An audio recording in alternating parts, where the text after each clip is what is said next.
Training camp time means it's time to be hopeful for Syracuse football fans. That's right, the best time of the year because they haven't lost yet. And right now, Bones and Brad talking about the Syracuse defense. What should be on your wish list for training camp season? All that and more on Locked On Syracuse. Let's do it. Are Locked On Syracuse, your daily podcast on the Syracuse Orange, part of the Locked On Podcast Network. Your team every day.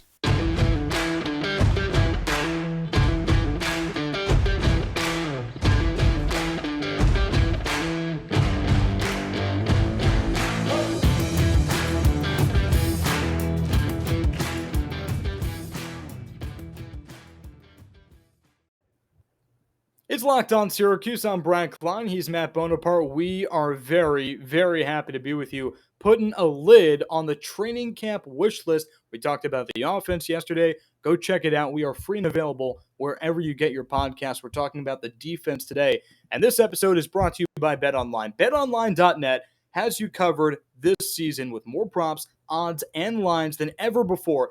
BetOnline is where the game starts. Bones, the offense was fun. The defense will be even better. And the reason is because this team, the run game is going to be important. But I think that how successful this team is going to be contingent on the defense.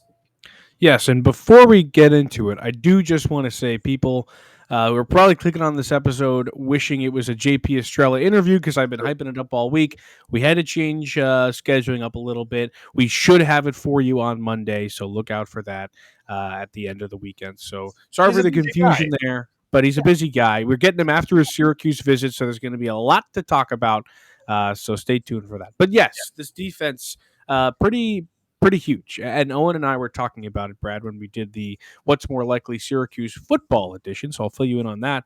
But Syracuse's defense last year ranked 65th in the nation. It was fantastic. And that was the same ranking they had in 2018 when SU went to a bowl game and won 10 games with Eric Dungy at the helm.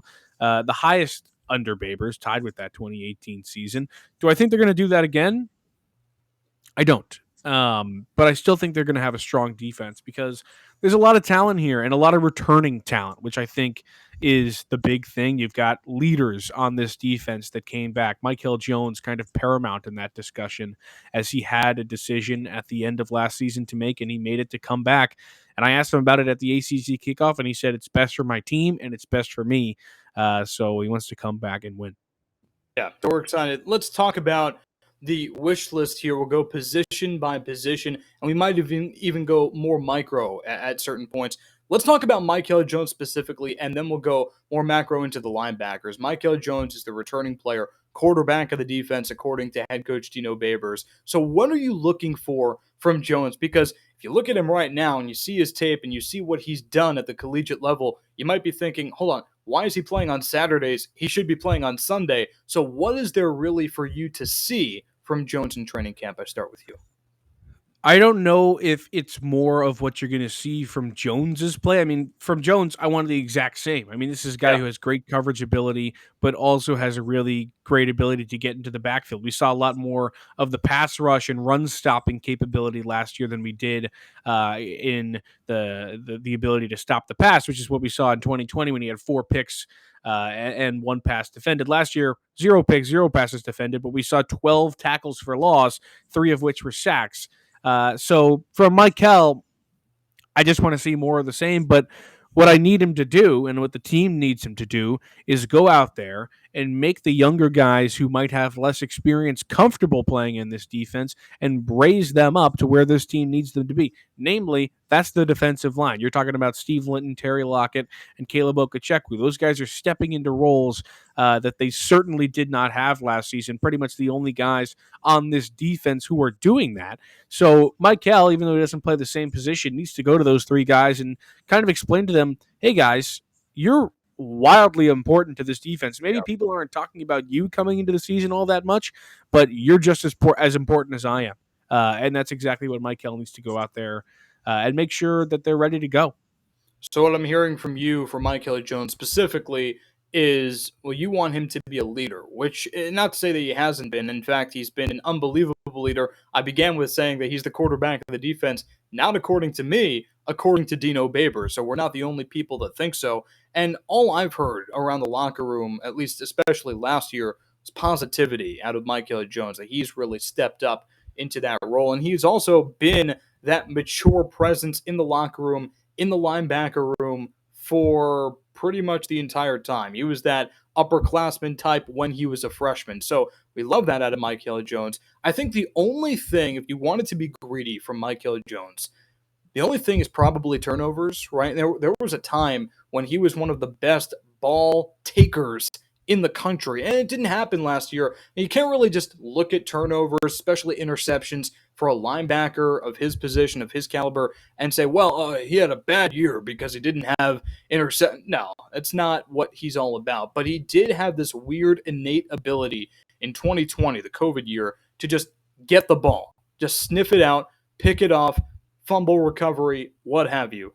It would be nice if that happened again, just because it completely changes the game, not just the defense, and especially in 2020, that COVID year, the offense needed that boost that they got so often because of the defense. So Yeah, that's important too.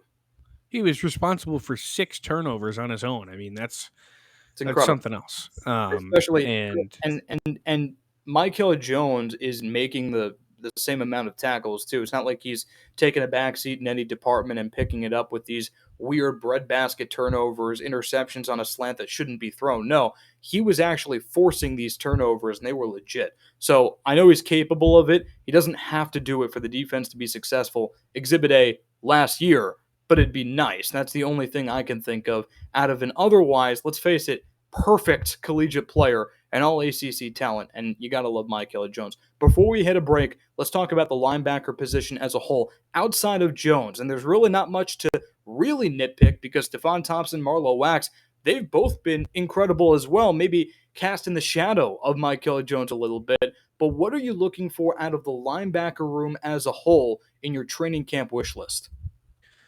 well, I mean, these are 3 guys who just absolutely did their jobs last season, right? I mean, there's really no ifs, ands, or buts about that. Those 3 guys led the team in tackles 1, 2, or 3. Jones, Thompson, Wax in that order. They accounted for nearly 250 of the team's tackles. So it's not like any of them are lacking in any sort. If there's a running play, Syracuse's defense is probably going to be made up of those 3 guys on the stop. You're going to see one of those 3 numbers and names in on the play because they're ball hawks and their job is to stop the run, and that's exactly what they do. Um, I mean, it's hard to ask more of players that do their job so Yeah, well. yeah. And if you're talking about Wax and Thompson, it's really tough. I mean, those are 2 guys who accounted for 16 and a half sacks or 16 and a half tackles for loss between them, 11 and a half sacks. I mean, they were fantastic. So okay, so Pretty they were much, really good. They were yeah. really. I mean, You I can't really have honestly, I think, I will say this though, in the last episode, we were talking about the offensive wish list for training camp and ahead of training camp, in training camp. What do you need to see if you're Dino Babers?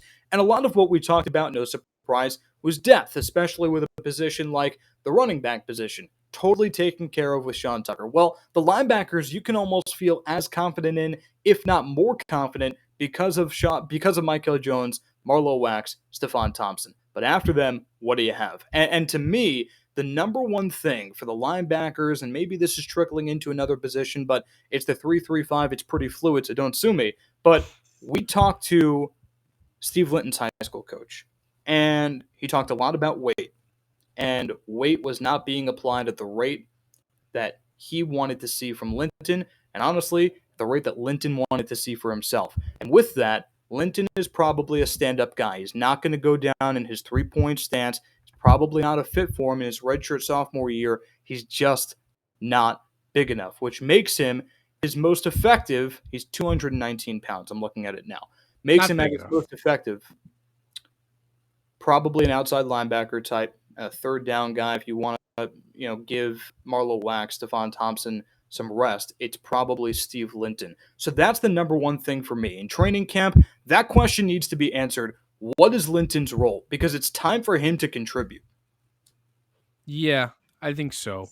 Obviously, that also needs to be answered because if the answer is that he's going to be a linebacker type, like you say, Syracuse in the 3-3-5, you're still going to have 3 down linemen. And who is that guy going to be if it's not Steve Linton? Because, the dude's shredded, but like when you're 219, it's kind of hard to go up against guys who are nearly 300 pounds on the other side of the ball.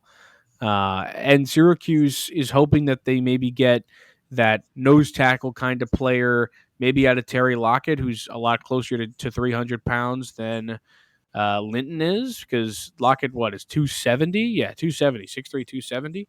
But, there's other guys who are on that line who we've heard the names of before, maybe some who haven't. There's a lot of redshirt freshmen. I mean, you got a guy like Garth Barclay, who's 6'7", 277.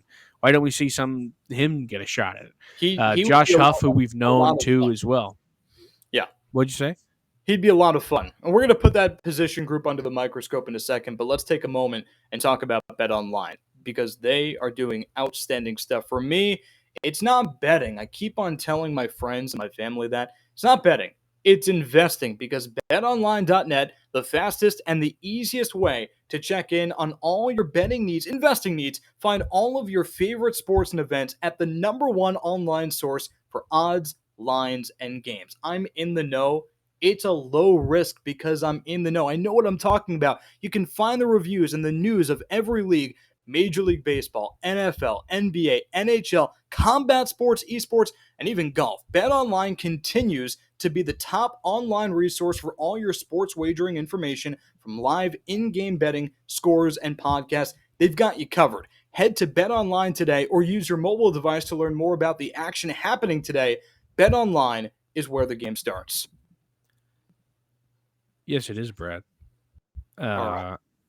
Keep going on this defense. I love it. Do you really? How much do you bet on BetOnline? Well, I'm not going to disclose that information. There are certain people listening that might be, a little disappointed with my answer, but I will tell you I'm in the green, which is the most important thing. I'm not kidding. I don't call it betting. I call it I've invested in the Mets today. I'm investing in them. That's what's happening. So that's my mindset. And if you have a different mindset, then you're probably betting on the Braves. That's probably what's happening. So I mean, so interesting that you say investing when you're doing it, but when I do it, it's betting. Well, are you losing? I see how it is. I don't do it. Hop on BetOnline, and it won't be a loss. It's an investment right there. All right, let's talk about the defensive line because, we start trickling into that gray area of linebacker versus defensive lineman, Steve Linton, and where does he fit into the 3-3-5? Typically, versatility, gray area, that's where Tony White's system shines. But right now, I feel like Linton is caught in purgatory here at only 219 pounds. Is he an outside linebacker or is he a down lineman? We don't really know. But the question is, if he goes outside linebacker, which is probably where he's best, probably not where the team needs him most, but probably where he's best. If he goes there and stands up, you have Caleb Okacheku, who you're pretty confident in, Terry Lockett, who I'm very confident in, and after that, good luck. So my question is, Gear. Who's your guy? Is it Jatius Gear? Okay, good luck. Congrats. I guess, right? Right? No, the real answer I have for you is I have no idea, and they're going to have to prove it to me. This is probably the biggest point of contention and the biggest thing I'm going to be looking at week 1 in terms of a defensive possession. Like, where is Steve Linton? Find him on the field and tell me what he's doing. How is he going to fit in? I have no idea, but I guess we'll find out. And look, maybe Dino Babers has more confidence in Linton as a down lineman than we do, and that his high school coach How could he, dude? He's 219 pounds. He's not going up against the left tackles. He's not. Let's say for the sake of argument that Steve Linton is physically incapable of playing the position that he's been recruited to play, which is what we believe is to be the case. If that's true, and it's not his fault. It's a complete failure on the part of the program. And B, it's a complete failure on the part of Dino Babers because he should have seen this coming months ago, if not a year ago, if not more than that. Hit the transfer portal. Get someone in here who can play right away because it is embarrassing to have this gaping hole in your otherwise really good defense, and it's a problem. If it's going to be filled by anyone, it's either going to be Jatius Greer or Elijah Fuentes-Cundiff. They're both redshirt freshmen, and I tell you, good luck. I don't want any part of that if I'm Dino Babers. All right. Well, maybe we see Chris Elmore back there. Who knows? Oh my Hey, he's 286 you know pounds. He what? can do At it. this point, It's a rhino, baby. why not? Give Max Mang some more run. That's your boy, right? That's your boy. Facts. All right, let's go over to the defensive backs. Do A position group that Syracuse has kind of reveled in because they're a little bit of DBU out here, sitting 3 backs to the NFL just a couple years ago. Trill Williams, Andre Sisco, Ifatu, Melifon Wu. Now you've Obi got was playing in the USFL this year. How's that? Obi? Yeah. Wasn't he on the Dolphins? He was in the USFL this summer. That's all I can tell you. I can't tell you which team off the top of my head. UConn alum. But yeah, UConn alum. There you go. Boo UConn. This is a defensive back group that has some experience under its belt now. Garrett Williams has been here for a little while now. He's a redshirt sophomore, but I mean, he's been here. This is his like 3rd season, right? Well, if he's a 4th season, yeah, but like when he was a freshman, he had been here. Yeah, COVID okay. stepped. I don't know. It was interesting. Here, I think. He's been here for a while. That's all I can tell you. And Deuce Chestnut also 2nd season. The guy's a dog. Who's been here forever? Eric Coley. Where's Antoine Cordy? Yeah, I know, right?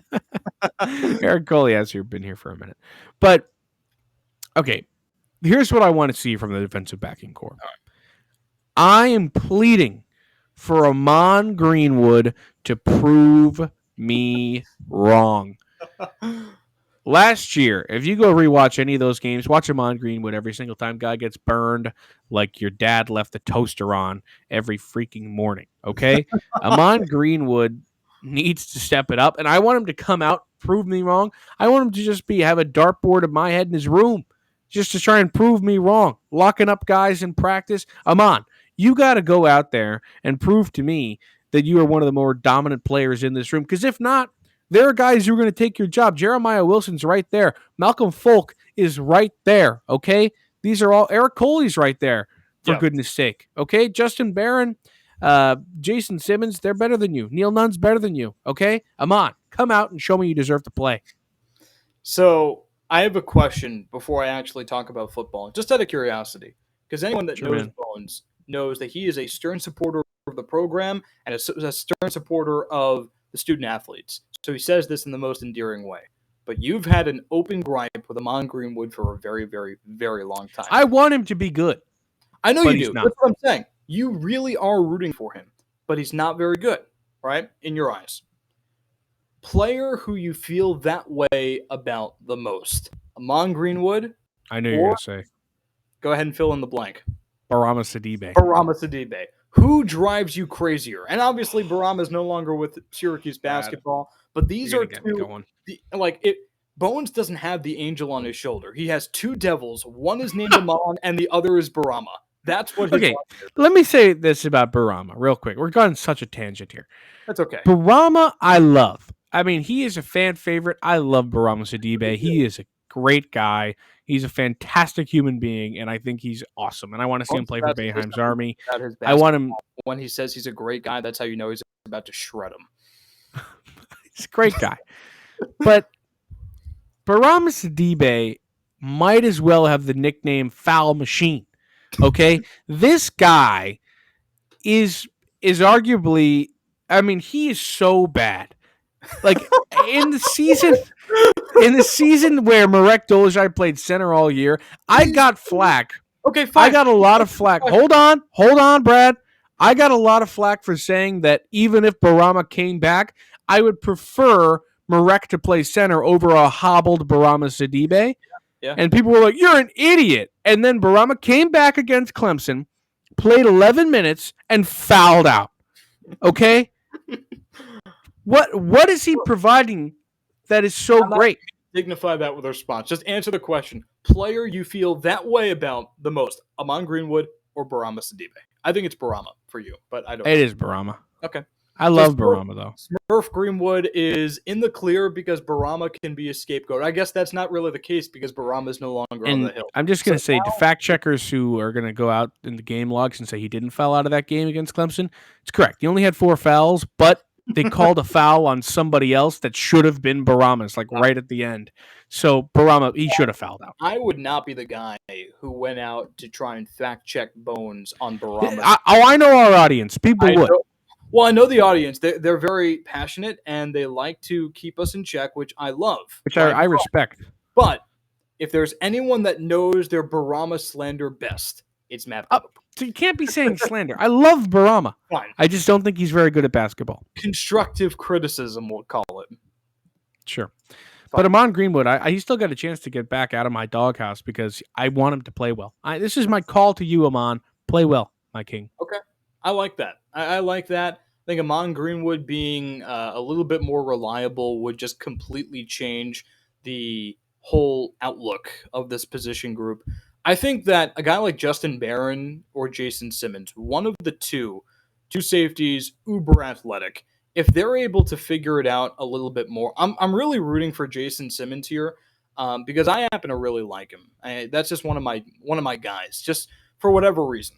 Jason Simmons, really like his game, really like his potential. And right now, he's going to be in a position battle 3 ways. It's going to be Rob Hanna. It's going to be Elijah Clark, the transfer from Rutgers, for that free safety position. And I think that Jason Simmons has the highest potential of those 3. So if I'm Dino Babers, I have binoculars, a monovision, right, on just what is Jason Simmons doing and how well is he doing it and how often can he do it? Because if he can lock that position group down, if he can be your free safety, beat out Rob Hanna, beat out Elijah Clark, those are 2 guys with very, very large amounts of playing time at the D1 Power 5 level. That's no joke to win that spot. Jason Simmons, if he can be that center fielder, look out.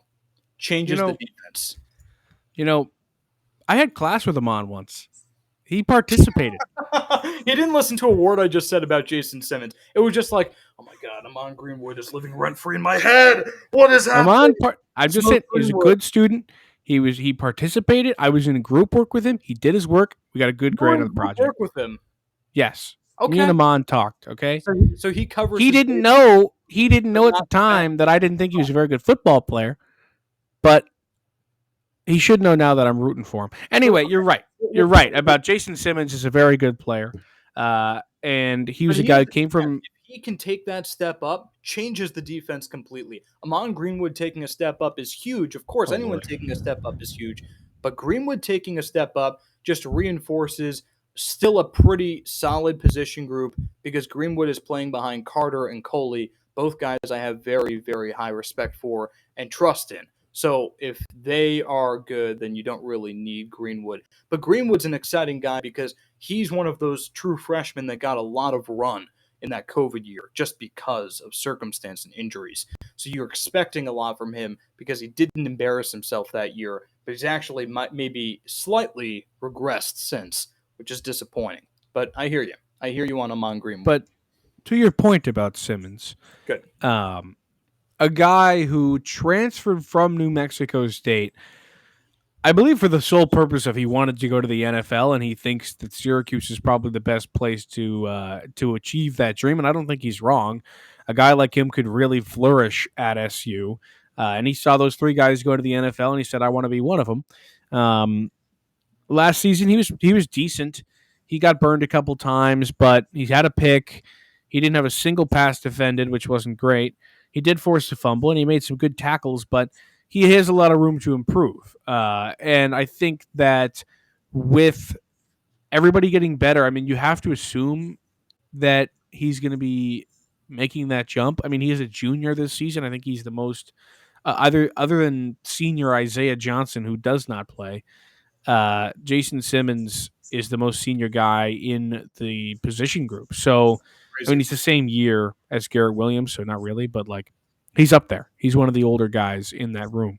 So you're going to have to put some faith in him and kind of, if this defense is going to play as a unit so well, he's going to be a big trust factor and a point of, okay, I know Jason's got this play, so I don't have to worry about him blowing coverage kind of thing.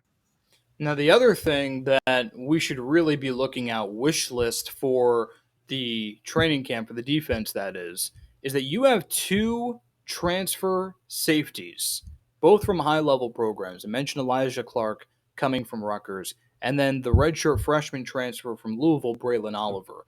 You kind of need both of them to be good. You kind of do, right? And if Clark isn't that good, I mean, my guy is Jason Simmons. I'm not rooting for Clark to struggle, and just so Jason Simmons plays, I want Simmons to play better than Clark and just win the position outright because I think he has the highest potential.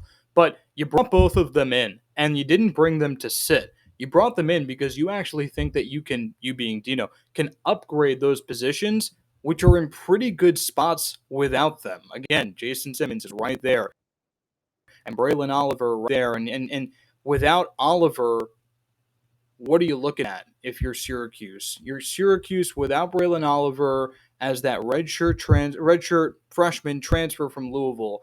After him, it would be Justin Barron, who's pretty good. Justin Barron's another guy, really good athlete, high ceiling. You kind of want to see more of Justin Barron, but Oliver's right there. So if he and Clark can win the job, then the defense is going to look a lot better, and it was really good last year too. Totally. I honestly think this defense has a really good chance to be special just because you have so much returning talent. And like when that happens, like you have to capitalize on it. So if that 3-3-5 defense can kind of utilize everybody's talents to their fullest extent and the chemistry is there within the locker room, I think Syracuse's defense truly has a chance to be special, and they can go out there and kind of have a season like they did last year or like they did in 2018 or even better, and make some really, really good plays because I don't necessarily think that the offense is going to be a huge problem just because you have such a talented back. Yeah. And you have a new offense coming in, and there's a lot of hope there. The defense is the question mark. And I think that they can be really good. And Syracuse potentially could have a decent season. Who knows? So we both agree then that the biggest question mark and the biggest thing top of the wish list is for this to work itself out in one way or another. Steve Linton to find a position, preferably as a down defensive end, but if not, as a productive standing outside linebacker. And to me, that's it. That's A1 for Syracuse. Correct? Yes, Okay. I think so. So I know we're up against it, but here's my question. Let's say that Linton is a down defensive end, just out of necessity, right? And just to circle back to it, is it really at the end of the world? We're not expecting him to be very good, but think about what Josh Black was last year. And he did not get into the backfield almost ever last season. And of course, Cody Roscoe got a lot of push next to Josh Black, but that was supposed to be Black's job, and he just didn't. And he wasn't getting double teamed either because Roscoe is getting double teamed. So we've seen Syracuse's defense have success as a whole, as a unit, without production from that position before. Yeah. Sure. Like I guess, but I don't know. I think that different year's a different year. Sure. And they're gonna make something work. And you know the funny part about Syracuse football, at least last season was a good explanation of this. Obviously, 2020 was not the story, and neither was 2019. But I feel like a couple of times now, people have expected them to be so bad, and they come out and play decent ball, and you see some hope. And they're not necessarily good the whole time, but you're like, they could be good. There's no reason they couldn't be. So I think that you should have some hope for week one against Louisville. Sure. I'm not going to say that they're going to go out there and trump the Cardinals, but they could be decent. They had a tough go of it last year. That was brutal. Was it 41-3 in Kentucky? 41-3. 41-3. I was there. 30-0 before that. Fun.